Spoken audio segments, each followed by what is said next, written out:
Hey everyone, wanted to give an update on the projects that I've been working on the past couple days. The first being the spur going up to the Minor house. And as you can see, I've got the foam laid for it. And I've been debating on putting a second industry or warehouse up here, as there's plenty of room coming off the right side of that switch for engines to do a runaround, but also to leave a couple of box cars up there for something being fed by the railroad. So, toying around with that idea. I had hoped to be a little further along than I am, but I ended up running out of cork and had to go buy some more of that. And as I was getting the cork laid yesterday, I realized that I wasn't going to have enough feeder wire, and would have to go get some more of that. So unfortunately, I only have a couple of the holes drilled for some of the feeders and some of the switch controls up here. But I'm pretty happy with the way it's turned out. I had to make one adjustment, that being the curved track at the top of the incline there. I had a shorter one, but it kept wanting to, when engines would pass over it, it would always derail one of the trucks. Some of the cars wanted to derail on it, but as soon as I swapped it to a slightly longer curve, it haven't had any issues of it when I was testing it as kind of a testing it. So we'll see how it goes once I get the actual track tacked down and in its permanent spot. I'm really impressed. I haven't had any issues with any of the locomotives going up the 4% incline. Even threw on a couple of cars to simulate what would be heading up there in an operating session, and it handled it without any problems, or they handled it without any problems. So that is the first project. I'm going to hurry and swap the camera to a better spot, and I'll show you the next one. Okay, the next project that I've been working on is the container yard. And this is actually where I had to use the cork. And I really didn't want to wait for the Midwest cork to come in because it would take time with shipping. So I was able to find this stuff at Hobby Lobby. And if it wants to focus, it's actually 3 millimeters thick. And that's the same width as what the Midwest cork is, and is the exact height coming off from Unitrack that I can use Code 80 Flex Atlas, and it's the same height. And so I was really happy to find that. It had adhesive on the back of it, so all I did was cut it in half and laid it down. And then for the track, I used some Eileen's tacky glue, spread that over the cork, and put the track down on top of it. And then in a few spots, I ended up putting down some track nails just to be safe, and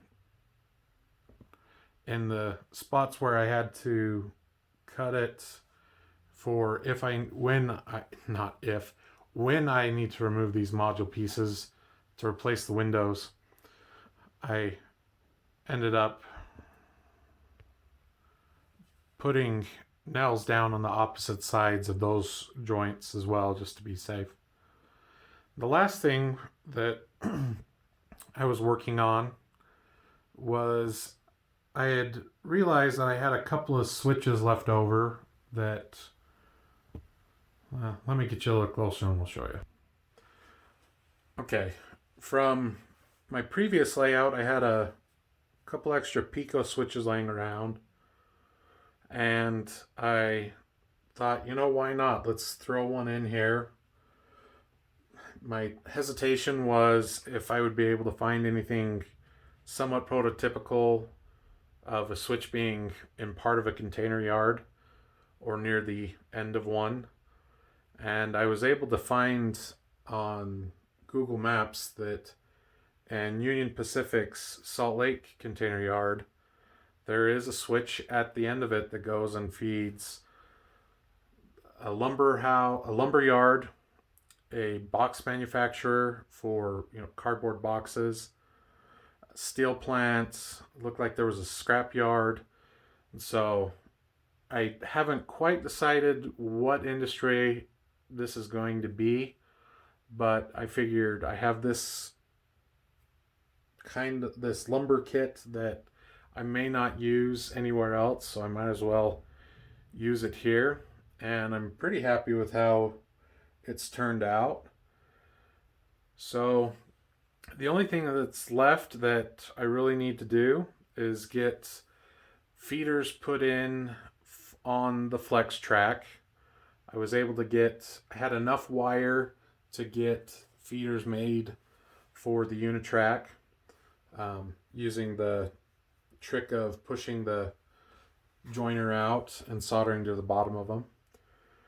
So those are all fed. I need to hook them up, but I've been waiting to get the feeders done on the flex track as well. Then I need to make the feeders for the mine spur and get the track mounted up there. And other than that, that's about it as far as this update. I hope to get the feeders in tomorrow morning and get some trains running on it to test it and make sure that if I need to repair anything or change anything around, I can hurry and do that now before moving on to the scenery. And hopefully tomorrow afternoon I can get working on the mountain and scenery going up to the mine spur.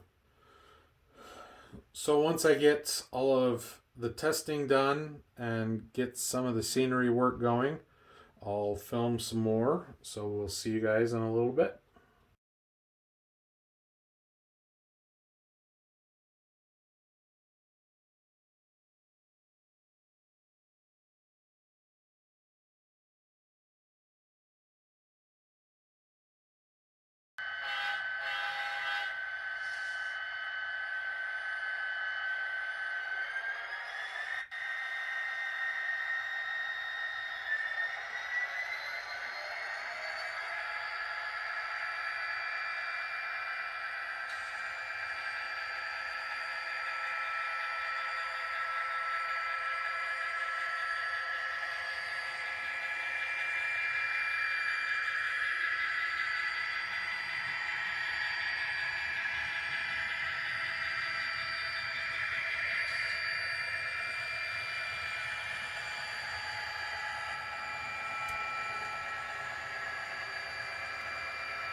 Okay everyone, here's something a little different. Have all the feeders and switch controls fed down through the bottom of the layout. And that's what's here dangling. So all that's left is to get them hooked up to the bus. Hopefully I won't have any shorts and everything goes well the first time. And then that way I will be able to get some trains running in some different areas. And hopefully I can show that to you guys in a little bit.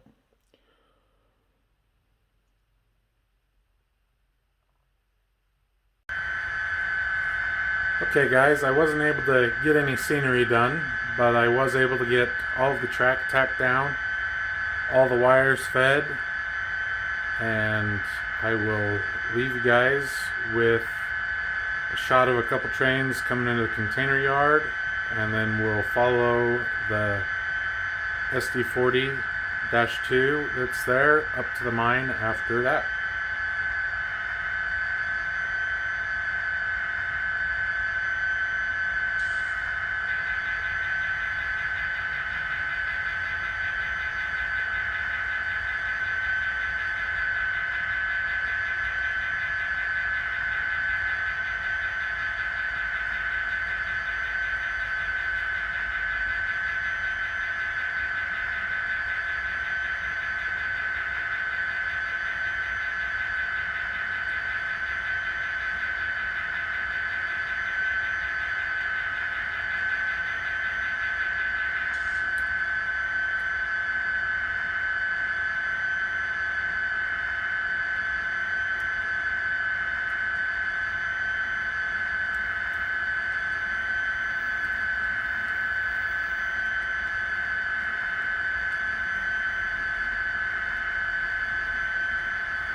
And unfortunately, I wasn't able to get the mountain scene started like I had hoped to have some of that in this update video.